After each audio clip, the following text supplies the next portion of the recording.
charla del programa Tech Week, un programa de gran relevancia organizado por la Coordinación de Extensión de la Facultad de Ciencias Económicas y de la Escuela de Ingeniería Industrial. Hoy es un honor para todos nosotros contar con la experiencia de cada una de las personas que nos encontramos reunidos en este espacio que definitivamente nos permite y nos da la oportunidad como escuela educativa de fortalecer las diferentes habilidades y el conocimiento que tienen las diversas personas estudiantes de la Facultad de Ciencias Económicas y de la Escuela de Ingeniería a través de este tipo de programas. Permítame presentarme para las personas que no me conocen. Yo soy Gabriel Sandí, precisamente soy el coordinador de esta área y ustedes me pueden ver en los espacios mediando, moderando estas charlas, así como también acompañándoles dentro del proceso de voluntariados, temas de TCU, entre otras cuestiones asociadas a la academia. El día de hoy nos encontramos con la charla titulada Políticas de Innovación hacia la Industria 4.0 y para ello nos acompaña Josías Ariel Chávez Murillo. Quien les cuento es ingeniero en sistemas de información y es máster en Industria 4.0. Actualmente es académico y coordinador de la Universidad Nacional, específicamente en la sede de Brunca, y ha sido el impulsor de la educación STEM en toda esa área. Su experiencia abarca desde el desarrollo de software, la gestión de la continuidad de los negocios y la seguridad informática. Hoy temas que definitivamente sobre la mesa y en las gestiones empresariales son todo un hito por atender y por fortalecer nuestras habilidades. Ha sido escritor y ha publicado diferentes investigaciones asociadas al tema de innovación y políticas tecnológicas, transformación digital, competencias STEM dentro del contexto de la industria 4.0 y además ha participado como ponente en congresos nacionales e internacionales. De hecho, en este momento se encuentra destacado en Chile como parte de sus labores dentro de la Universidad Nacional. Josías se caracteriza, según sus propias palabras, como apasionado por la docencia, la investigación y la acción social y trabaja activamente en la promoción de la innovación, tratando de contribuir al desarrollo educativo y tecnológico de Costa Rica, precisamente incluso funcionando como persona voluntaria en algunos espacios como los que tenemos acá en la UH. Como parte de las normas, antes de darle la palabra y darle la bienvenida oficial a Josías, es muy importante para mí comentarles que todos debemos de mantener los micrófonos y la cámara apagada, a excepción de los diferentes espacios en los que Josías va a indicar que ustedes pueden hacer intervención, ya sea para comentarios adicionales o porque de repente tengan alguna duda o alguna consulta. Para ello vamos a utilizar la función de participar justamente en la parte superior, creo que central izquierda, según mi pantalla, ¿verdad? Le dan la opción de participar. Esta me va a ir dictando a mí el orden y yo voy a poder estar asignando la palabra para los diferentes espacios que Josías menciona. La intención es que se pueda generar un espacio de compartir, un espacio interactivo, pero eso depende plenamente de cada uno y cada una de ustedes, más allá de la persona facilitadora. Para ello, como les mencioné anteriormente, él nos va a estar indicando los espacios. Igual pueden estar colocando las dudas o las consultas en medio del chat. Yo estaría leyéndolas en conjunto con Josías para poder abarcar cualquier duda o consulta que se les pueda presentar. Importante también comentarles que esta charla tiene un tiempo aproximado de 50 minutos que arrancan con la intervención de Josías y posteriormente 10 minutos adicionales para conclusiones, cierre y alguna consulta adicional. En este momento les va a llegar justo en la pantalla de manera automática una pequeña encuesta que nos va a permitir a nosotros identificarnos quiénes somos en relación con la universidad. Si somos público invitado general, si somos personal administrativo, si somos docentes o si somos personas estudiantes. Yo les agradezco que por favor me puedan apoyar contestando esta información que es bastante relevante y que también parte de los conteos que necesitamos para continuar siendo una facultad y una escuela acreditada. Sin más preámbulo, Josías, bienvenido. Es un gusto para la escuela de Ingeniería Industrial, la Facultad de Ciencias Económicas y para la Universidad Hispanoamericana recibirle, compartir con usted este espacio de conocimiento. Sin más preámbulo, le doy el espacio a usted para hacer su abordaje. Mm. Listo, Gabriel, muchísimas gracias por la oportunidad. Nuevamente ya había estado con ustedes anteriormente y me entusiasma volver a estar por acá, como les estaba comentando. Bueno, yo en este momento me encuentro en Santiago de Chile. Vengo de hacer un taller precisamente sobre innovación con inteligencia artificial en la Católica de Chile. Entonces ha sido una experiencia maravillosa. Nada más quería confirmar si me están escuchando bien. Sí, sí, se te escucha súper. Ok, súper bien. Entonces, voy a ir compartiéndoles por acá un poco de la presentación que traigo el día de hoy. Me confirman nada más si la estamos viendo. ¿Sí la estamos viendo? Listo, perfecto, muchas gracias. Bueno, el día de hoy lo que yo quiero compartir con ustedes es acerca de estas políticas de innovación hacia la industria 4.0. ¿Qué aspectos se pueden tener en cuenta? ¿Qué es lo que está ahí detrás de ello? ¿Y cómo podemos aprender ahora que todos estos temas se están escuchando tanto? ¿Hacia dónde pueden las organizaciones dirigirse y qué acciones concretas pueden empezar a tomar para que esas políticas empiecen a surtir efecto?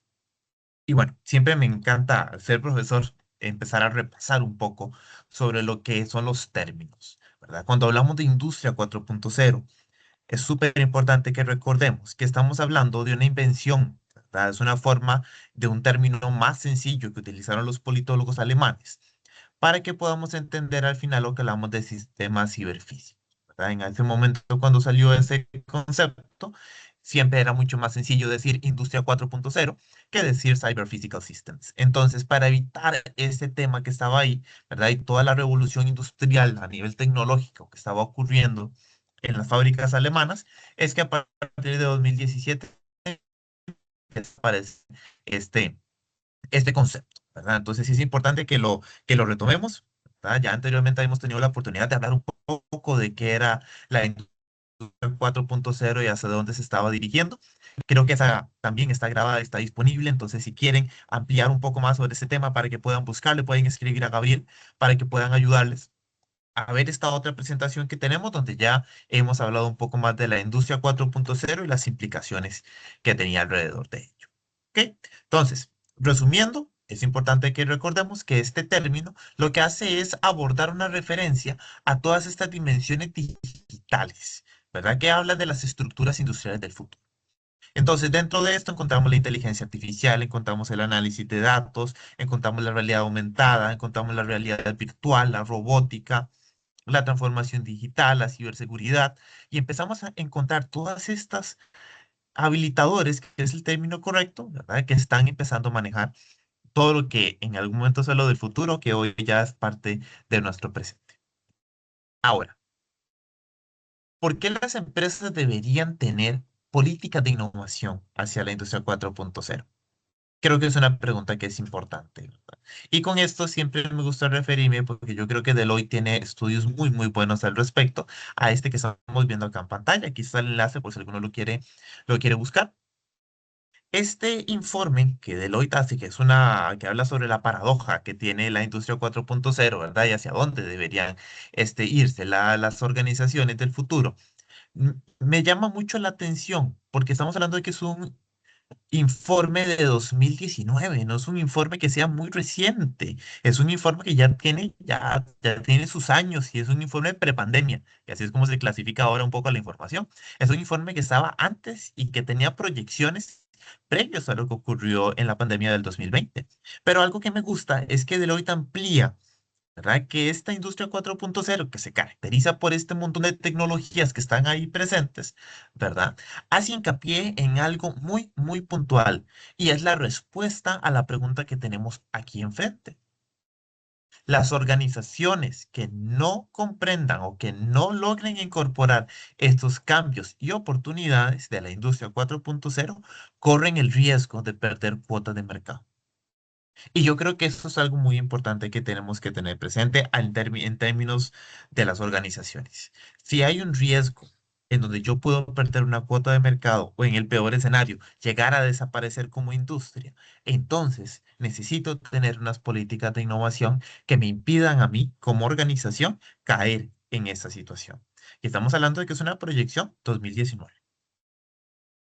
Entonces, dicho esto, ¿qué tenemos que hacer? ¿Verdad? Porque yo creo que si el día de hoy me siento con ustedes a hablarles sobre la importancia que tienen las políticas de innovación, yo creo que a la fecha, yo creo que todos los tenemos muy claro. Todos tenemos presente que la innovación es importante, que el desarrollo es importante, que esto tiene que estar presente. Pero si tenemos que aterrizar en 6 recomendaciones puntuales que tenemos que tener para que una política de innovación sea efectiva en este contexto, son las que les voy a presentar el día de hoy. No podemos omitir que estas 6 que vamos a ver acá no significa que sean las únicas. Pueden haber más en este proceso, pueden haber más que estén surgiendo, pero es importante que lo tengamos presente. Hoy les voy a hablar sobre estas consideraciones puntuales que tenemos. La primera de ellas, y es que me encanta poder abordarlo siempre, es que desde que Costa Rica forma parte de la OCDE, nuestro concepto de innovación tiene que cambiar. Ya nuestro concepto de innovación es diferente. ¿Por qué? Porque antes podíamos tomar algunas referencias de ciertos autores o de ciertas personas, ¿verdad? Que hablaban mucho sobre la innovación, pero desde que estamos en esta organización, el concepto de innovación cambia. La OCDE define a través de su manual de Oslo, que si lo quieren buscar, creo que es una publicación fabulosa para aprender sobre innovación, ¿verdad? Donde habla, es una guía específica donde explica cómo es la recogida e interpretación de datos sobre la innovación en países que están involucrados a nivel de la OCDE. Dentro de ello, en su capítulo 3, define la innovación. Entonces, vea qué interesante este párrafo que estamos acá, la negrita es añadida por mi persona, que el alcance de la innovación al final lo define en 4 elementos. Lo define como un nuevo producto, un nuevo servicio, un nuevo método de comercialización o de marketing y un nuevo método organizativo. Así es como define la OCDE la innovación. Entonces, ¿qué ocurre? Cuando vayamos a construir políticas de innovación en nuestras empresas, ¿verdad? No podemos omitir que ahora nuestro concepto de innovación es diferente. Ahora nosotros nos tenemos que apegar a lo que nos dice el manual de Oslo sobre la gestión de la innovación. Entonces, cuando hablamos del alcance y decimos, ¿qué es lo que voy a innovar? Sí, yo entiendo que la innovación es importante, pero cuando voy a enfrentarme a la página en blanco, ¿qué hago? ¿Qué construyo? ¿Ok? Ahí tienes un norte claro y es importante que las políticas de innovación lo tengan, que es este alcance. Al final, las políticas de innovación tienen que construirme cualquiera de estos 4 productos. Punto. Esos 4 elementos que la innovación dice que es la introducción de un nuevo o significativamente mejorado. O sea, no necesariamente tiene que ser algo nuevo. Siempre digo que a nivel de las organizaciones, la innovación es un poco distinta, porque no es un laboratorio de investigación que está buscando curar el cáncer. Estamos hablando de que tenemos una situación muy particular, muy focalizada sobre esto. Son cómo nosotros tenemos que manejar esa innovación. Entonces, no necesariamente tiene que ser algo totalmente nuevo o totalmente novedoso, algo que ninguna organización haya hecho. No, no, no se trata de eso. La innovación se trata de algo que realmente pueda significar, y lo vamos a ver en el elemento siguiente sobre la objetividad de las políticas, hacia lo que nos dirigimos. Pero no podemos dejar de lado que el alcance ahora tiene que definir estos 4 elementos. Si una metodología o una política de innovación no aterriza en la construcción de cualquiera de estos elementos, es una política que está mal planteada, porque tenemos que apegarnos a estos conceptos que tenemos. Entonces, la recomendación es que cuando una política defina su alcance, establezca estos 4 tipos de innovación de una forma clara y contundente. ¿Por qué? Y siempre lo he dicho, aquello que no se escribe, aquello que no se manifiesta, no está del todo claro. Entonces, en un documento de política que se va a hacer, tiene que haber un segmento del alcance donde diga, esto es lo que nosotros vamos a hacer. Entonces, todos los proyectos, todos los cambios, todos los procesos, las inversiones, las políticas de riesgo, los análisis, todos los procedimientos, todo lo que se vaya a hacer relacionado a la innovación, va a tener un fin claro, que es generar cualquiera de estos elementos que tenemos presentes. Ahora, ¿qué ocurre? Cuando hablamos de generar una política, ya teniendo claro hacia dónde, qué es lo que nosotros vamos a construir como un resultado final, no podemos omitir que las políticas tienen que tener una objetividad. Las políticas tienen que tener un objetivo. Y esto es lo que siempre se aclara a nivel de innovación. El primer objetivo, y nos lo aclara también este autor Roballo, es que el objetivo primero es generar rentabilidad a la empresa. Punto. Siempre que tengo la oportunidad de hablarlo no se trata solamente de hacer innovación por decir estoy haciendo innovación. No, no es lo que queremos a nivel de una política. Queremos que las políticas sean claras. Y el primero de esos objetivos es que o aumenta las ganancias o disminuye los costos. Pero la rentabilidad tiene que estar presente y no podemos omitirlo. No podemos omitirlo porque al final para eso estamos innovando. Entonces, esto es lo primero que tenemos que tener claro. Ahora, ¿es el único elemento que tenemos a nivel de la objetividad? Pues, a nivel de las políticas de una empresa, sí. Porque cuando hablamos de que vas a trabajar en una ONG o vas a trabajar en una institución pública, por ejemplo, ahí la rentabilidad tal vez no es el objetivo en sí mismo. Entonces, por eso es que ahora también ha empezado a aparecer un poco el concepto de innovación social, ¿verdad? Cuando lo que estás haciendo al final es innovación en otro sentido. Pero hago el paréntesis en este aspecto por si hay alguien que está conectado y que está preguntando si qué ocurre, si mi organización, su objetivo al final no es rentabilidad. Bueno, tenemos otros tipos de abordajes a nivel de eso, ¿verdad? Y ahí la política, las objetividades en este caso de las políticas, tienen que cambiar un poco por la naturaleza de la organización. La mayoría de las organizaciones, al menos en las de las personas buscando llegar a desempeñarse, al final lo que buscan es una habilidad y es algo que no podemos dejar de lado. Ahora, ¿qué ocurre? Cuando ya los altos mandos de una organización han logrado escuchar un poco sobre innovación y empiezan a decir, bueno, tenemos que innovar. Ya vimos el informe de Deloitte, hemos visto otro tipo de informes que dice que las empresas que no innovan se van a quedar atrás y lograron entender el concepto.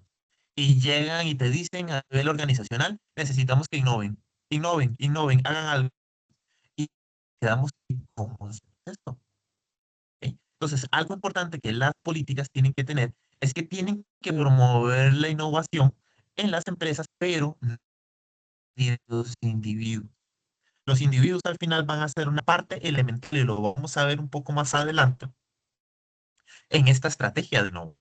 Entonces, tiene que convertirse en un valor organizacional y para ello necesito trabajar directamente con las personas. ¿Para qué?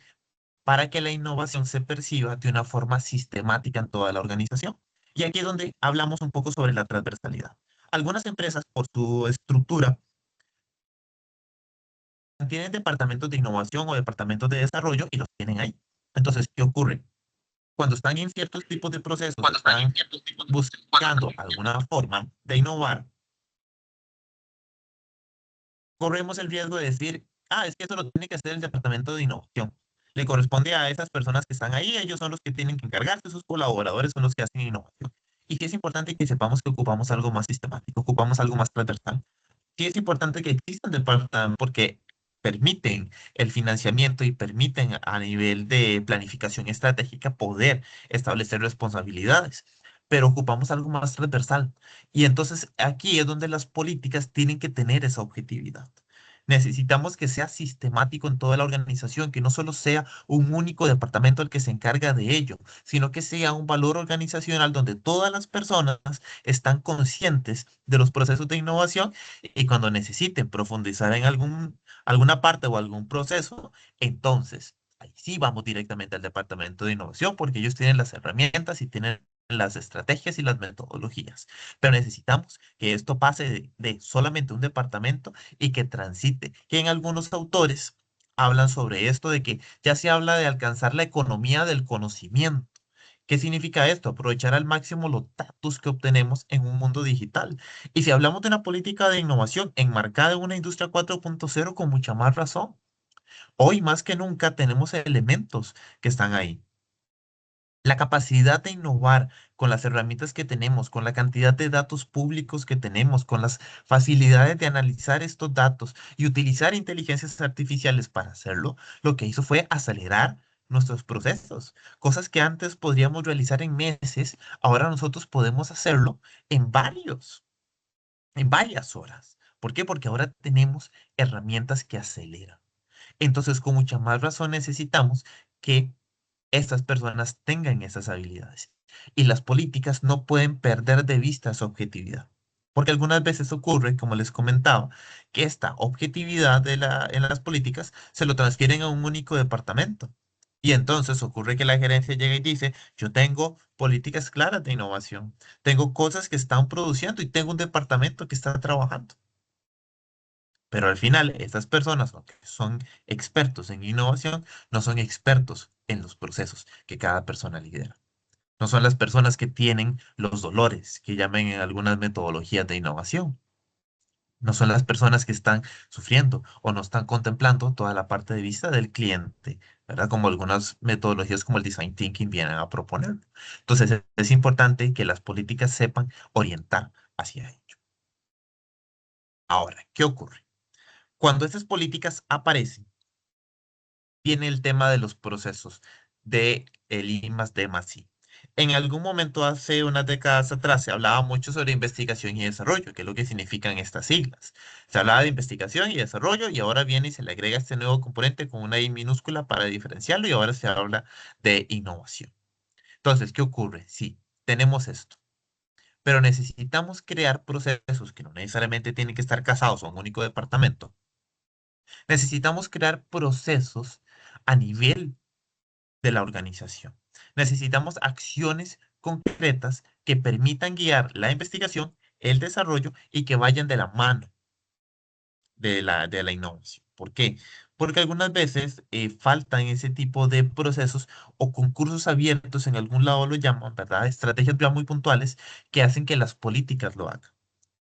He visto, por ejemplo, organizaciones que hacen un concurso de innovación al año en todos sus departamentos y todo lo que están haciendo, y las personas que tengan la propuesta más clara, entonces al final parte de su jornada le permiten dedicarse a ese proyecto y al final ocurre como una retribución de un salario emocional distinto para poder empezar a desarrollar y formar parte de la organización. Pero esas cosas, a la hora de ofertarlas, necesitamos que haya un proceso claro. Y es importante que la política determine, ¿verdad?, cuál va a ser ese proceso. Y que no podemos olvidar que cuando hablamos de organizaciones empresariales, la investigación y el desarrollo tiene que tener fines prácticos y específicos, o en algún momento lo que llaman investigación aplicada. ¿Por qué? Porque la investigación que se realiza en una organización es muy distinta a la que se puede realizar desde una universidad o desde un centro de investigación.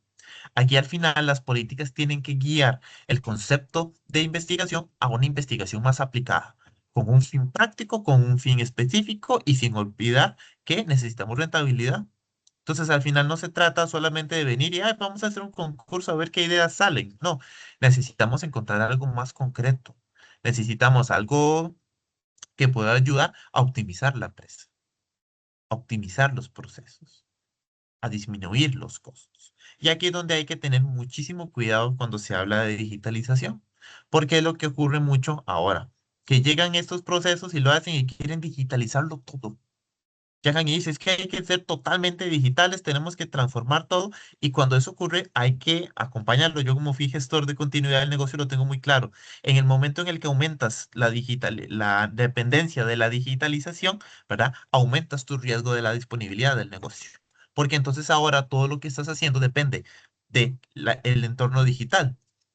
Y si lo ocurre, como una vez me pasó en un banco, que un camión se llevó los cables de internet y dejó un edificio fuera, ¿qué hago? Entonces, cuando se establecen este tipo de procesos, tenemos que tener mucho cuidado con eso. La digitalización es súper importante, es necesaria y siempre voy a hablar a favor de ella, pero no de una digitalización sin un sentido. Tiene que estar acompañada de estas políticas, de un proceso claro, de un testeo adecuado para poder llevarlo a algo útil. Porque si al final lo que hago es aumentar la digitalización, aumentar la cantidad de dependencias del sistema, sin acompañarlo de un sistema adecuado de continuidad del negocio, al final lo único que hice fue empeorar un problema. Y todo por querer decir en términos de marketing que mi empresa era innovadora. Entonces hay un tema de gestión del riesgo que no se puede ignorar cuando estas políticas se implementan. Y por eso es que se necesita que esos procesos tengan esos fines prácticos y específicos. ¿Para qué? Para poder llevar estas ideas de innovación al final a un proyecto práctico, pero un proyecto que sea consciente de las implicaciones que tiene a un nivel organizacional. Eso me lleva a la siguiente recomendación. Cuando ya entonces hemos avanzado a una política clara, a poder definirlo, su objetividad y además de eso, ya logro tener un proceso fuerte, es que entonces empezamos a madurar. Empezamos a crecer, empezamos a trabajar, empezamos a poder generar elementos importantes y empiezan a aparecer proyectos. Algunos tal vez no muy exitosos, pero de vez en cuando aparece uno que genera mucha visibilidad, genera mucho ruido en medios de comunicación, genera mucho ruido a nivel de cliente y tenemos entonces un proyecto de innovación que se dispara.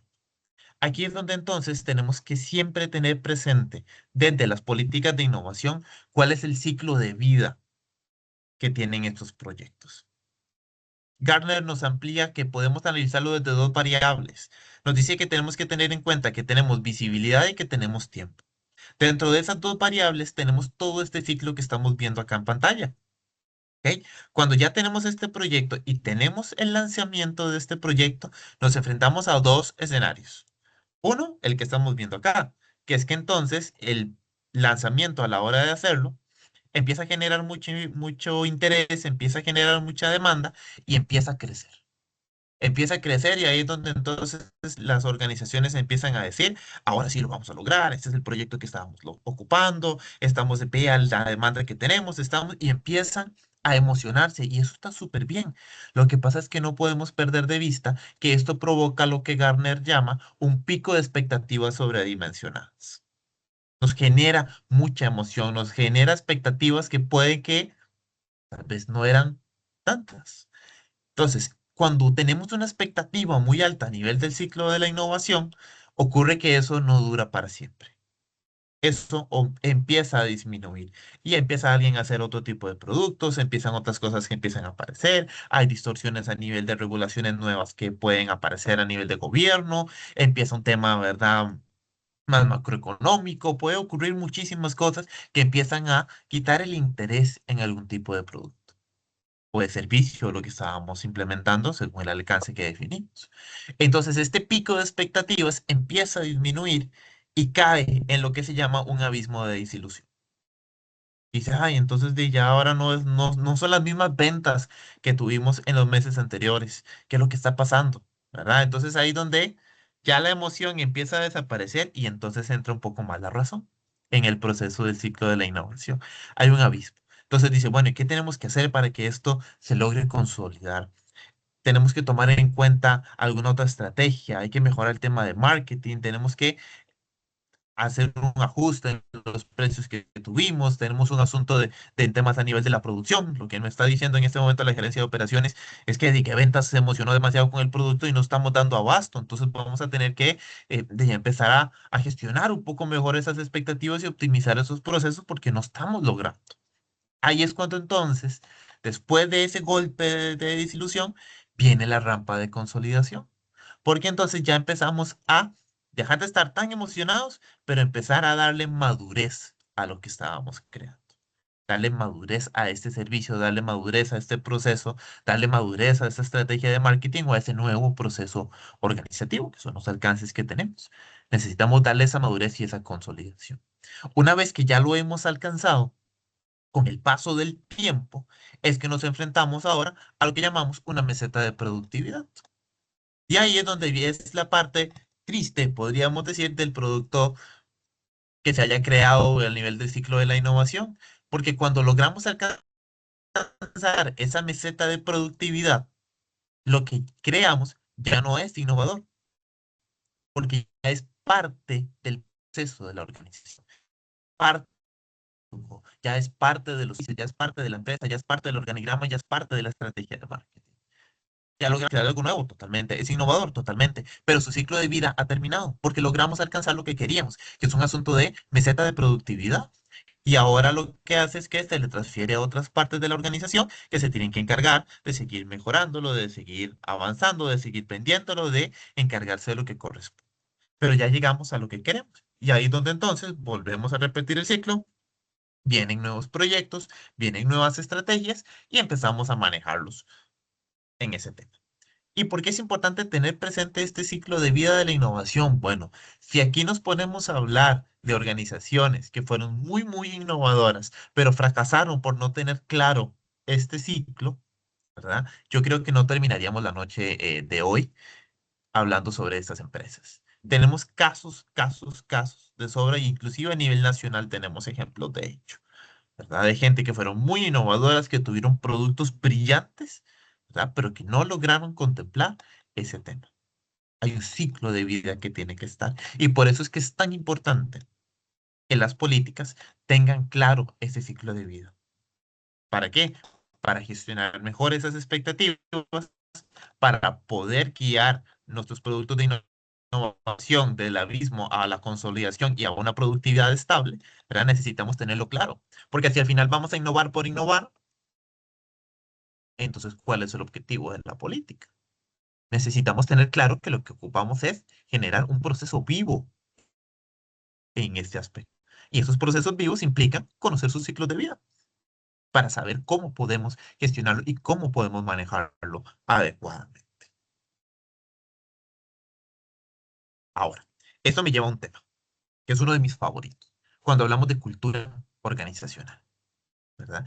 Y es que, y aún aquí hay gente que puede debatir un poco sobre esto, la innovación tecnológica o la innovación que tenemos en este tema no se genera sola. Al final lo generan los individuos, lo generan las personas, que sí, puede que hoy con las herramientas de inteligencia artificial sea mucho más rápido y generar ideas, pero recordar que la inteligencia artificial no es consciente todavía, ¿verdad?, del contexto en el que estoy.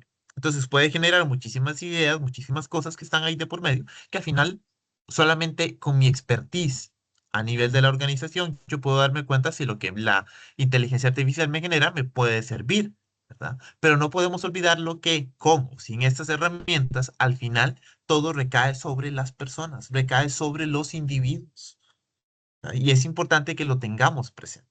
Me gusta mucho lo que este señor Ranks propone, ¿verdad? Que ahí fue donde empezó a nacer el concepto de talento 4.0, ¿verdad? Que está muy asociado a lo que llamamos industria 4.0.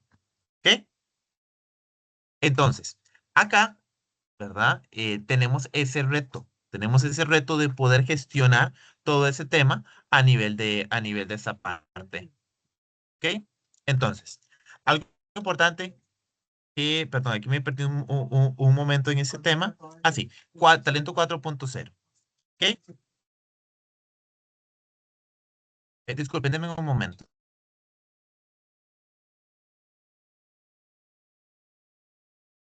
Ya, listo, disculpen, perdón. No, Continúo no por se acá. preocupe, Josías. Nada más un por aquello porque te corriste un poco y ahorita no te estamos viendo en Ay, la perdón, pantalla. es que Ya como yo estoy ahorita sí viendo te solo vi. la presentación, Ok, listo, no, ya te volvemos a ver. ya ahí me están viendo. Súper. ¿Dónde estaba? Así. Este concepto que nos incorpora Brands, ¿verdad? Del talento 4.0, se vincula con la industria 4.0. Entonces, ¿qué ocurre con esto? Cuando venimos a este tema, ¿verdad? La industria 4.0 trae muchos habilitadores y trae muchísimas tecnologías. Entonces, ¿qué ocurre? Cuando empezamos ya a traer la cultura, este tema de la innovación, y empezamos a dárselo a las personas, nos enfrentamos a un reto. Porque entonces dice, sí, tenemos una política clara, sabemos lo que queremos hacer, ya tenemos claro ese tema, pero las personas vienen y me dicen, pero yo no sé innovar. Yo no sé cómo tengo que hacer eso. Yo no sé usar una inteligencia artificial que ahora lo que está muy, muy de moda. Me dice, pero es que deberíamos empezar a ver cómo analizar datos. ¿Y por dónde empiezo? ¿Cómo empiezo a generar yo las habilidades para yo poder generar en este contexto? Porque yo no puedo llegar y decir, mira, vamos a nivel de una industria, a nivel de una fábrica, vamos a llegar y vamos a decir, vamos a empezar a instalar robots. Bueno, pero yo no conozco el tema de robótica. ¿Cómo empiezo yo a interactuar? ¿Hay algún tema en ese sentido, verdad? Y más que la robótica a nivel del arte, a nivel de esa parte, ha generado, ¿verdad? Una expectativa de que los robots nos van a conquistar, ¿verdad? Entonces hay incluso un aspecto cultural que está ahí de por medio que puede generar estigmas alrededor.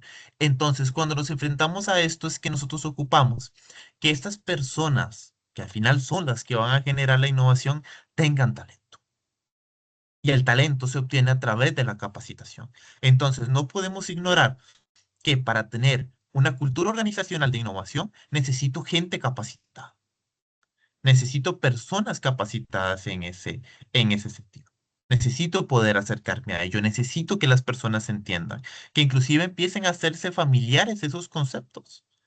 Porque inclusive a nivel de la organización puedes hacer un pequeño test, pregúntale a 10, 15 personas que entienden por innovación y todas te van a dar una respuesta distinta.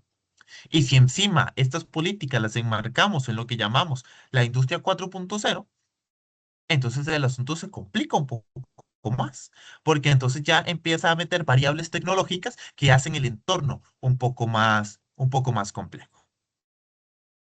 ¿Ok? Y ahí es donde tenemos que empezar a desarrollar esto. Necesitamos gente con talento que muestre una aptitud sobresaliente, que tenga capacidades. Y si no logramos contratar personas en ese sentido, empecemos a formarlas en los colaboradores que tenemos. Pero que esa capacitación, acompañamiento y formación no vengan solamente de una iniciativa de una persona que dice, mira, voy a ver qué le puedo enseñar a mis personas, a mis colaboradores, para que puedan generar innovación, sino que venga desde el más alto nivel a través de la política y que la política tenga instrucciones claras sobre cómo tenemos que capacitar a las personas para que generen ese tema. Porque si las personas no tienen estas habilidades o estos conocimientos, jamás vamos a poder desarrollar una cultura organizacional. Y ahí donde entonces tenemos que hacer un llamado a la reflexión y ver qué hacemos. ¿Cómo podemos hacer que nuestras personas interactúen con tecnología? Y si a eso le sumamos el reto de que tal vez tenemos personas contratadas a nivel de la organización que tal vez no son tan diestros en temas tecnológicos, entonces tenemos todavía un reto más importante que agregar en la variable.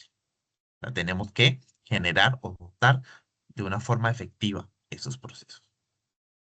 Ahora, ¿a qué me lleva esto? Que cuando hablamos de una transformación digital hacia la industria 4.0, es donde nosotros empezamos a incorporar todos estos elementos, directrices, lineamientos, estrategias, políticas, procedimientos. Dependiendo del marco de gestión con el que se esté utilizando, vamos a tener diferentes formas de llamarlo. Pero al final, cuando hablamos de que esto se dirija hacia la industria 4.0, indiscutiblemente estamos hablando de que se incorporen elementos tecnológicos. Tiene que haber elementos tecnológicos involucrados en este tema. Y aquí es donde entonces estas soluciones digitales están enmarcadas en estos contextos y buscamos que mayor eficiencia de la organización. Y es un elemento que tenemos que tener presente. El sector educativo sufrió una transformación digital forzosa, que fue lo que le ocurrió a nivel de pandemia, cuando en cuestión de semanas se tuvo que tomar una decisión hacia dónde nos dirigimos. Tenemos que empezarlo. Hubo una transformación dolorosa, porque realmente no hay otro término y se tuvo que aprender sobre la marcha.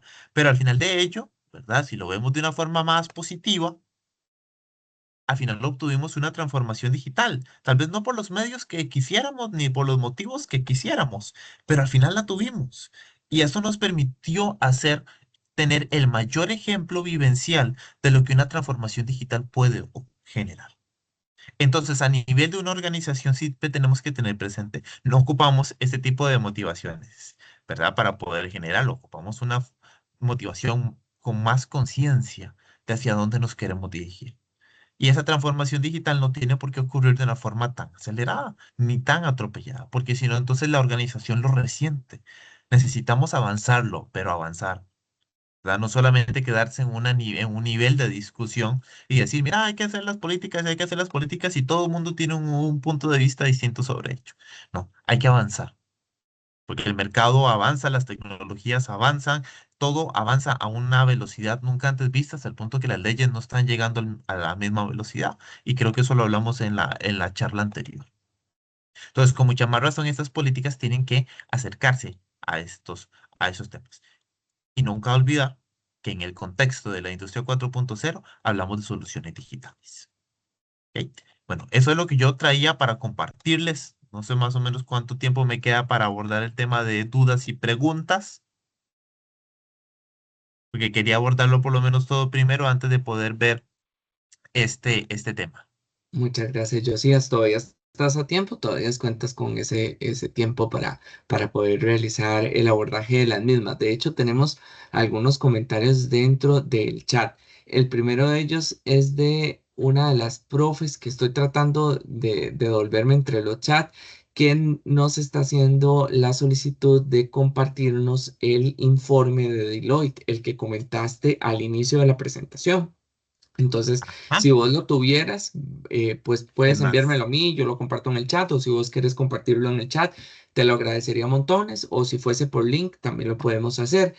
Y luego tenemos mira, una pregunta de parte, lo que voy a hacer con esta primera, lo que voy a hacer es compartírselos aquí inmediatamente por el chat porque sí lo tengo a mano. listo, Entonces es súper, lo que voy a hacer en este momento. Pero igual te excelente. escucho.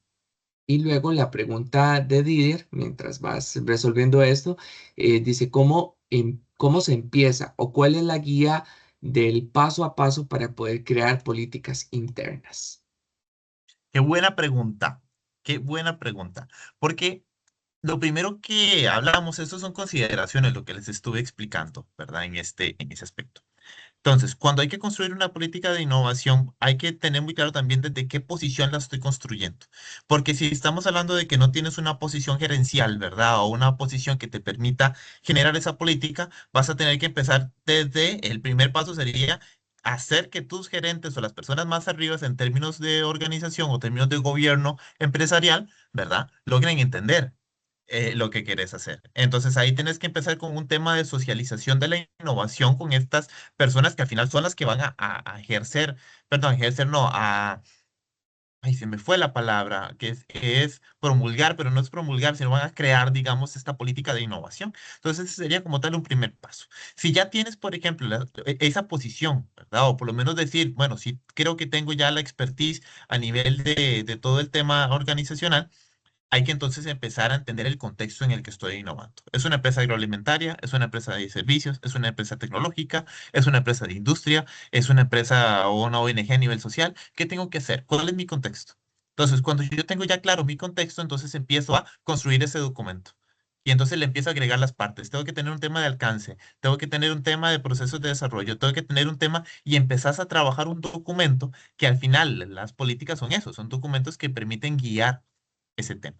Es súper recomendable, ¿verdad? Sé que tal vez no todas las organizaciones lo pueden tener, que este tipo de políticas se acompañen de una planificación prospectiva, ¿verdad? Porque con la prospectiva te va a permitir, por ejemplo, visualizar hacia dónde quieres dirigir tu empresa en unos años. ¿Verdad? De aquí a 5 o 10 años, ¿verdad? O un tema de planificación estratégica. Hay empresas más maduras que tienen departamentos en ese sentido que te podrían ayudar. Pero si bien yo creería que lo primero es tener claro desde qué posición vas a empezar a trabajar y a partir de ahí empezar a elaborar un documento y empezar a involucrar a las partes para guiarlo. Junto con eso que les acabo de mostrar, si en una primera política logras incorporar todos estos elementos, ya la organización ganó. Excelente, muchas gracias, Josías. Por acá tenemos otra consulta de Walter Sánchez. Igual, chicos, pueden levantar la mano y hacer la participación, no necesariamente tiene que ser únicamente por el chat, ¿verdad? La idea es que ustedes también puedan intervenir. ¿Qué hacer si la empresa donde trabajo está creando una metodología 100% digital por ahorro del papel y digitalizar todo? ¿Cómo saber realmente si tomaron en cuenta los riesgos que se mencionaron y los factores que se pueden mencionar como para levantar la mano y hacer una alerta? Qué buena pregunta. Me encantan ese tipo de preguntas, ¿verdad? Porque yo sé que cuando se plantean ese tipo de políticas es por un asunto ambiental, ¿verdad? Entonces ahí el objetivo final de hacer ese ahorro de papel y digitalizarlo todo, al final lo que está buscando es un tema de sostenibilidad o algún tema ambiental que está ahí de por medio. Ahora, ¿qué ocurre? Lo que sí es importante es ver el tema de los riesgos. El primero que surge ahí al ser 100% digital, ¿verdad? Es el tema de la dependencia tecnológica. ¿Está preparada la organización? Y todo, cuando hablo de la organización, hablo de los individuos. ¿Están preparados los colaboradores para dejar de utilizar papel y pasar a manejarlo todo? ¿Ha contemplado la empresa los costos que implica, por ejemplo, empezar a tener almacenamiento de estos datos a largo plazo, ¿verdad? Más si son de carácter legal o estamos hablando de facturas electrónicas. Entonces, digamos, hay documentos como tal que a largo plazo, según las regulaciones, tienen que estar presentes. Entonces, yo creo que sí es importante de una forma muy inteligente, ¿verdad? Porque a lo que entiendo, ¿verdad? Ya eso está en marcha. ¿Verdad? Entonces no es solamente llegar y decirles que no, se debería hacer eso. Yo creo que sí hay un asunto de son habilidades psicológicas, ¿verdad? Un tema ahí muy sutil, ¿verdad? Hacerles saber que pueden haber algunos riesgos que están ahí de por medio. Si la organización tiene políticas de riesgo es mucho más sencillo porque entonces los mismos departamentos de riesgos se encargan de eso. ¿Verdad? Yo siempre digo que la diferencia entre un analista de riesgos y un auditor es el momento en el que intervienen. El auditor llega cuando todo ya está dañado y el analista de riesgos llega antes de que eso ocurra. Entonces, va a depender mucho en ese tema. Pero sí es importante entonces, la recomendación más puntual que te podría dar es que hables con la persona que está a cargo y de una forma muy sutil, ¿verdad? Preguntarle si ha contemplado algunos aspectos en ese tema, ¿verdad? Y ver de qué manera se puede abordar, porque es un caso muy específico, pero sí, a lo que entiendo es como es un tema que ya está en marcha, ¿verdad? Puede que haya algún interés gerencial de por medio en ese tema y que responda a un objetivo de marketing en temas de sostenibilidad ambiental. Entonces hay que manejar el tema con pinzas, ¿verdad? Para no herir susceptibilidades en el proceso. Incluso también pensando un poco en la capacitación del personal, en el manejo de sistemas y demás, que eso también debe contemplarse y reflejarse dentro del plan que se tenga. Por acá tenemos una consulta de Pablo Bustamante. Con todo esto, la pérdida de trabajos ante la automatización, la inteligencia artificial, ¿cómo hago como administrador para que mis personas trabajadoras me compren la idea sin sentirse amenazados por la misma? Ahí hay un tema de por medio en esa pregunta, ¿verdad? Que ocurrió en algún momento cuando se habló del Internet, por ejemplo, cuando apareció Google. Cuando apareció Google, todo el mundo dijo las bibliotecas van a desaparecer, los editoriales van a quebrar, todo el mundo, ¿verdad? Hay un tema de una paranoia social que se mezcla en estos elementos, porque es parte de la naturaleza humana. Cuando nos enfrentamos a cambios sociales, ¿verdad? Que nos involucran a todos, ¿verdad? Se generan inquietudes y el ser humano tal vez por su naturaleza no es como que muy hábil gestionando el cambio, ¿verdad? Hay que ser más intencional desde el punto de vista de la razón para manejar eso. Entonces, ¿qué ocurre con eso que me estás planteando, verdad? Hay un temor sobre la automatización, ¿verdad? Y eso no lo vamos a negar, ¿verdad? Y yo siempre digo, las automatizaciones y todo esto que viene, no es que van a sustituir a las personas, ¿verdad? Por robots o por procesos automáticos, ¿verdad? Van a ser sustituidos por personas que sepan de automatización. Entonces, ¿qué es lo que sería importante en ese sentido? Bueno, hacer algún plan de capacitación en ese aspecto que empiece a darles herramientas tecnológicas. ¿Por qué? Porque la pregunta tal vez o el temor que surge ahí nace desde una inquietud porque tal vez reconocen que tienen falencias tecnológicas. ¿Verdad? Hay ausencia de capacitación, hay ausencia de habilidades en ese tema y yo creo que sí es importante en ese caso abordarlo ese tema porque sí, la automatización en ese sentido ha generado ese temor, ¿verdad? Entonces sí es importante no decirles, vamos a enseñarles cómo utilizar herramientas de automatización, no, genere desde el acompañamiento del Departamento de Recursos Humanos o la persona que tengas que se encarga de las contrataciones, ver de qué manera, a nivel de gestión del talento humano, presentas un plan de capacitación y dentro de ese plan de capacitación vas incorporando los elementos de una forma, más paulatina, ¿verdad? Porque no hablo tampoco de que tenga un mensaje subliminal, sino de empezar a acercar a las personas, a decirles, les vamos a dotar de nuevas habilidades, ¿verdad? En ese aspecto, ¿verdad? Y siempre hablarlo con transparencia y decirles, mira, nos enfrentamos a un asunto digital y yo quiero que ustedes sigan conmigo en la organización y para ello necesito que ustedes estén capacitados, ¿verdad? Entonces ahí yo creo que sí es importante, porque no soy experto de lleno, mi área de expertise es la innovación en este tema. Yo creo que ahí tal vez hay algún psicólogo laboral sí te podría ayudar de cómo acercar estas habilidades a tus colaboradores. Muchas gracias, Josías. Y para cerrar, tenemos la consulta de Miguel Ramírez Villegas, que dice, en una empresa de gobierno, ¿cómo fortalecerías los procesos de reclutamiento y selección de personal para promover la adquisición del personal alineado a tu política de innovación? En este mismo sentido, ¿cómo disminuir las brechas entre el personal deseado y el personal funcional que genera resistencia a la innovación tecnológica?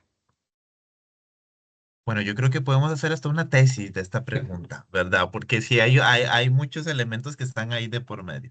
El primero de ellos es que hay un factor importante, ¿verdad? Estás hablando de que es una empresa de gobierno, ¿verdad? Y cuando entramos al sector público, el sector público tiene una maraña burocrática, ¿verdad? Que tiene todo un tema de gestión ahí que lo hace un poquito más difícil. Bueno, digámosle retador, para usar un término más bonito en ese sentido. Entonces, ¿qué es lo que ocurre?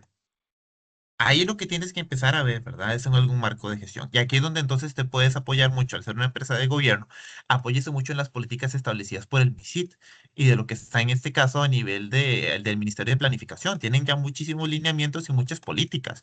El MISIT tiene dos, tiene la política del Bicentenario hacia la industria 4.0, no, hacia la Costa Rica del Bicentenario, ¿verdad? Del 4.0, y también tiene la política nueva que acaban de lanzar el año anterior sobre la Estrategia Nacional de Inteligencia Artificial. Entonces, en el momento en el que ya existen políticas públicas, ¿verdad? Generadas desde el Ministerio de Ciencia y Tecnología, es más sencillo, ¿verdad? Poder acercarse a los órganos de gobierno, en este caso, que tiene esta empresa. Ahora, ¿cómo fortalecer entonces los procesos de selección y reclutamiento, ¿verdad? Siendo muy claro cuál es el análisis de innovación que tienes. Si entonces, yo le diría que haga un mapeo de cuáles son las herramientas tecnológicas que están utilizando y qué implican esas herramientas tecnológicas en términos de habilidades, para poder tomar esas habilidades, transferirla a los perfiles de contratación, ¿verdad? Para que las futuras contrataciones empiecen ya a tomar en cuenta si necesitas un certificado en ABC tema en este aspecto, y a las personas que ya vas a empezar a tener, que acompañes con un plan de capacitación en ese lineamiento. ¿Para qué? Para que entonces esta brecha, que es la que me estás hablando, que puede ocurrir entre el personal vigente y el nuevo personal que ocurre, ¿verdad? Empiece a disminuirse, ¿verdad? De alguna manera. La brecha siempre va a existir, lamentablemente, ¿verdad? Pero por lo menos hay una forma de tener una brecha grande a tener una brecha gestionada. Muchísimas gracias, Josías. Por ahí nos está comentando doña Margarita Gómez, quien es profesional en el área de psicología laboral, que ella podría realizar el abordaje como persona profesional en esta área. No quería dejar pasar la manita levantada de Don William, entendiendo que todavía nos restan unos 5 minutitos para que él pueda hacer el abordaje y leer un comentario más, a pesar de que anteriormente ya dije que era la última consulta, pero viendo el reloj todavía no la podemos jugar. Adelante, Don William. Gracias, muy buenas noches y buenas noches para don Josías. Una pregunta. Normalmente las organizaciones, tanto a nivel de cultura organizacional como clima organizacional, pues se sienten un poco afectadas por lo que es las nuevas tecnologías que se aplican. Pero yo siento que también tiene sus debilidades las nuevas tecnologías, especialmente la inteligencia artificial, porque como tú lo has dicho, el mundo está tan cambiante que las variables macroeconómicas, que son las que más afectan a las empresas, la inteligencia artificial no las puede determinar, sino de acuerdo a los movimientos que tengan los diferentes entes involucrados a nivel internacional en cuanto a lo que es políticas exactamente monetarias y políticas de cierto modo financieras. O sea, en otras palabras, la tecnología, la inteligencia artificial no va a poder decir qué es lo que está pesando, y vamos a poner el caso del macho del norte, de Trump, ¿verdad? De decir, bueno, es que Trump va a cambiar la política aquí, va a cobrar más o va a cobrar menos o va a hacer estos cambios. Entonces, eso no lo puede evaluar una inteligencia artificial desde el punto de vista de que no está preparada para que la empresa tome decisiones inmediatas y haga los cambios inmediatos a los nuevos ambientes que se vienen desde ese punto de vista. Eso es lo que quería comentar. No, me parece muy atinado, ¿verdad? Porque creo que en el avance de la presentación tal vez no lo pude abordar con profundidad, porque la presentación era sobre políticas de innovación en ese tema. Y creo que es importante que nunca olvidemos que este tipo de tecnología son al final herramientas. Eso es lo que son. Son Es correcto. herramientas. Me Ujú. explico, no son agentes que van a tomar ahora decisiones por Ujú. nosotros, ¿verdad? Es correcto. Si hay políticas a nivel de Norteamérica o algo que se están tomando en ese sentido, pues es muy alarmante, ¿verdad? Porque llega una decisión política a nivel gubernamental afecta a todo un tejido social, ¿verdad? Que está ahí de por medio. Ujú. Pero en Correcto. términos empresariales, al final, estos son herramientas. O sea, es lo que yo digo con esto es que no podemos olvidar eso. Eso es lo que son, ¿verdad? Entonces hay una diferencia, siempre lo he dicho, en hacer un agujero de 100 metros con una pala o hacerlo con un taladro, ¿verdad? Ujú. Especializado para ello. Esa es la diferencia al final de lo que tenemos con estas herramientas. Al objetivo vas a poder llegar de cualquier forma, pero nunca perder de vista lo que en este caso don William nos está diciendo. Al final son herramientas que nos van a ayudar a decidir, ¿verdad? O poder agilizar ciertos tipos de procesos. Pero si nos volvemos dependientes de estas herramientas, vamos a tomar decisiones basadas en información que no es correcta, ¿verdad? Porque al final lo que determina cuando una de esas herramientas de inteligencia artificial está siendo efectiva es mi expertise Es para correcto. poder Así es. discernir la información que me está dando. Totalmente de acuerdo. Muchas gracias. Muchísimas gracias. Y por último, Josías, ya cerramos con esta pregunta. ¿Cuál es el primer paso para llegar a esta transición de manera eficiente? Uy, Tremenda la vean, pregunta. lo primero que hay que tener en este caso es conocimiento y capacitación. Si al final las personas que están, queremos avanzar hacia un tema de innovación, pero no saben qué es innovación, ¿verdad? Vamos a hacer guías ciegos, guías de ciegos, ¿verdad? Y eso no es lo que nosotros estamos buscando acá. Nosotros necesitamos tener un norte claro. Entonces, si yo tengo que decirle un primer paso es capacítese, fórmese, aprenda sobre ese tema de innovación. El manual de Oslo, por ejemplo, es un manual público. Puedes descargarlo y empezar a leerlo, ¿verdad? Pero siempre en términos empresariales es asegúrese de capacitar y de formar a quienes van a tomar esas decisiones. Si tienes que hacerlo a nivel de una junta directiva, si tienes que hacerlo a nivel gerencial, si tienes que hacerlo con los dueños de proceso, piensa cómo, de qué manera puedes empezar a tomar esa información y transferirla a ellos. Porque si ellos al final van a desconocer sobre ese tema, ¿verdad? No van a poder tomar una decisión sencilla y te van a hacer la pregunta, ¿y cuánto me produce eso? ¿Cuánta rentabilidad me está empezando a generar? No es tan medible en el momento. Entonces, cuando estas personas toman la decisión basados en esos criterios, te das cuenta de que necesitas capacitación y conocimiento. Para poder hacerlo de una manera eficiente, necesitas que quienes toman decisiones conozcan del tema. Entonces, creo que eso podría ser un primer paso.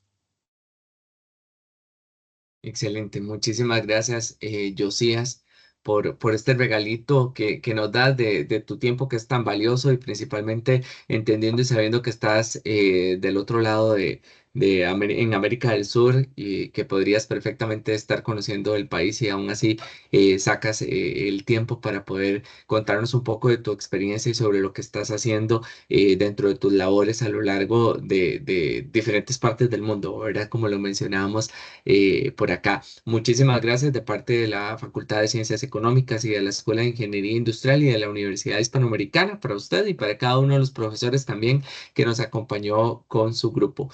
Les espero el día de mañana con nuestra tercera charla del Tech Week. Recuerden que mañana tenemos a la persona experta en LinkedIn, ¿verdad? Que nos va a estar enseñando cómo utilizar esta herramienta para mejorar los procesos de selección en los que nos encontremos sometidos. Muchísimas gracias a todos, a todos y a todas. Muy buenas noches y que descansen o que continúen clases. Hasta luego. Hasta luego, muchas gracias. Hasta Hasta luego, luego. gracias. Muchas Sí. gracias. Gracias. Muchas Hasta luego. gracias. Gracias. Hasta luego, gracias.